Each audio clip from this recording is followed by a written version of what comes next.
गोरेगावकरांनो नमस्कार। आज बुधवार, आपला विषय आहे काहीसा राजकीय। गोरेगावामध्ये नेमकं काय होणार, बाजी कोण मारणार, भाजप हॅट्रिक साधणार का, महायुतीकडनं पुन्हा एकदा विजयाची नोंद होणार ना, की महाविकास आघाडी यावेळी भाजपला धूळ चालणार, अनेक प्रश्न आज गोरेगावकरांच्या मनात निर्माण झाले आहेत। आता गोरेगावच्या आखाड्यामध्ये कोणकोणते पेलवान उतरणार आहे ते आधी मी तुम्हाला सांगतो। भाजपकडून तसं पाहायला गेलं तर विद्या ठाकूर या एकमेव सध्या त्यांचं नाव आघाडीवर आहे, पण भाजपने अधिकृतपणे विद्या ठाकूर यांच्या नावाची घोषणा केलेली नाही। दुसरे उमेदवार आहेत महाविकास आघाडीकडनं ठाकरे गटाचे समीर देसाई, तिसरे उमेदवार आहेत कपिल पाटील, आणि चौथ्या उमेदवाराचं जोरात जे नाव चालू आहे, अजून अधिकृतरित्या त्या उमेदवाराने आपली भूमिका जाहीर केलेली नाही, मात्र चौथं नाव जे आलेलं आहे ते आहे माजी पोलीस अधिकारी वसंत ढोबळे। ही चार नावं गोरेगावच्या राजकीय पटलावर आपल्याला आगामी काळात दिसणार आहेत। आता लोकांना प्रश्न पडलाय की नेमकं काय होणार। 2014-2019 ला भाजपने या ठिकाणी बाजी मारली, विद्या ठाकूर यावेळी निवडून आल्या। 2014 ला सुभाष देसाई यांचा जवळपास 5000 मतांनी पराभव करत त्या निवडून आल्या होत्या। 2019 ला शिवसेना भाजप एकत्र लढली, त्यामुळे जवळपास 32,000 मतांनी विद्या ठाकूर या विजयी झाल्या होत्या। नुकत्याच झालेल्या 2019च्या निवडणुकीमध्ये म्हणजे लोकसभा निवडणुकीत 2024च्या परिस्थिती अशी होती की महायुतीला पडली 94,000 मतं, महाविकास आघाडीला पडली 70,000 मतं।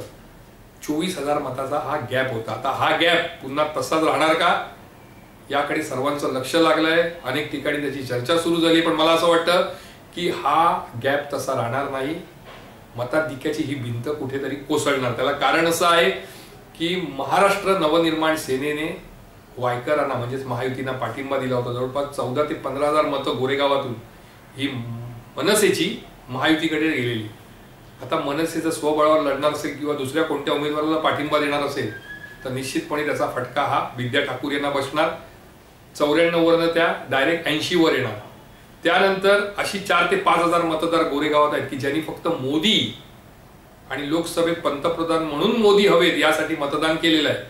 ते पुन्हा त्यांना मतदान करणार का भाजपला, की महाविकास आघाडीच्या दिशेने जाणार, हे पाहणं उत्सुकतेचं आहे। त्यामुळे भाजप येते 75 वर, महाविकास आघाडीला लोकसभेत पडलेली जवळपास 70,000 मतं, ती 70,000 मतं कदाचित कायम राहू शकतात। त्यामुळे महाविकास आघाडी विरुद्ध महायुती असा सामना आपल्याला गोरेगावात पाहायला मिळणार। मात्र या सामन्यामध्ये आणखीन एक जी एंट्री झाली आहे ती एंट्री आहे कपिल पाटील।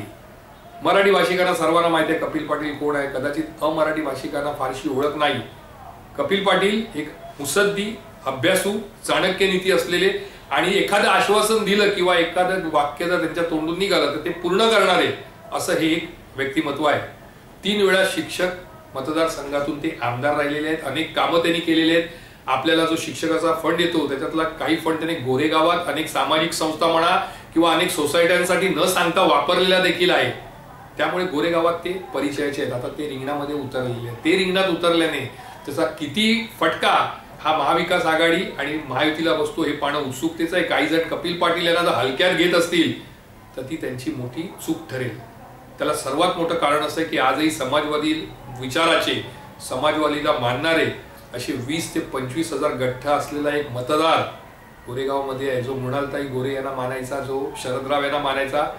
तेच मतदार कपिल पाटील यांच्याकडे वळू शकतात। दुसरी गोष्ट म्हणजे दलित, ओबीसी हे मोठ्या प्रमाणावर, बौद्ध हे मोठ्या प्रमाणावर मतदार आहेत गोरेगावात। उद्या जर त्यांनी विचार केला की नाही एक आपल्याला नवा चेहरा पाहिजे कपिल पाटील यांच्या रूपाने, आणि कपिल पाटील यांनी त्या समाजासाठी केलेलं काम, त्यांचा त्या समाजात असलेला प्रभाव किंवा त्यांच्या ओळखी त्या समाजातील लोकांशी, उद्या जर प्रकाश आंबेडकर सारख्या एखाद्या ज्येष्ठ व्यक्तीने किंवा नेत्यांनी जर कपिल पाटील यांना पाठिंबा जाहीर केला तर ती त्यांची जमेची बाजू असेल।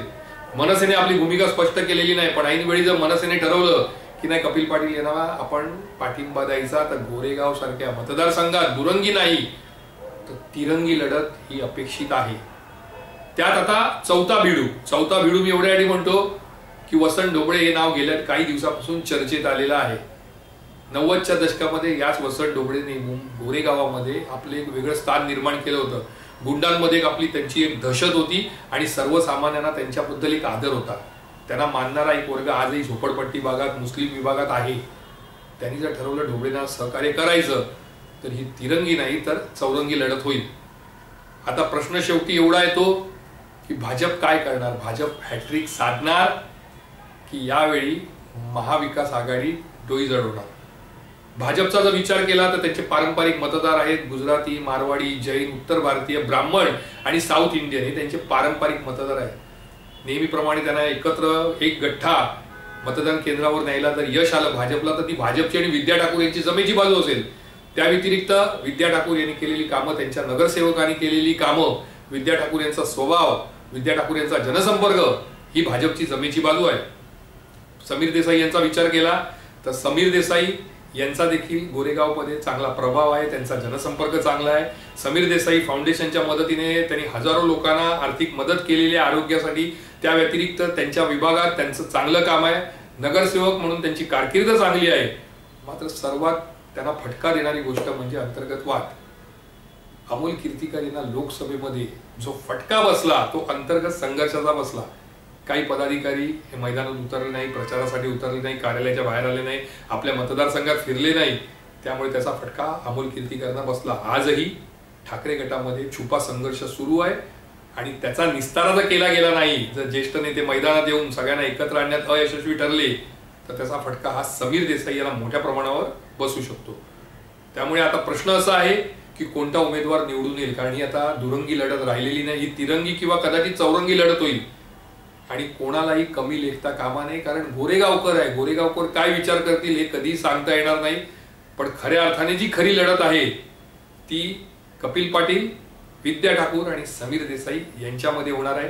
कोण बाजी मारणार याचा फैसला हे गोरेगावकर करणार आहे. सध्याचं पारडं बघितलं तर पहिल्या क्रमांकावर भाजप, दुसऱ्या क्रमांकावर ठाकरे गट आणि तिसऱ्या क्रमांकावर कपिल पाटील आहेत.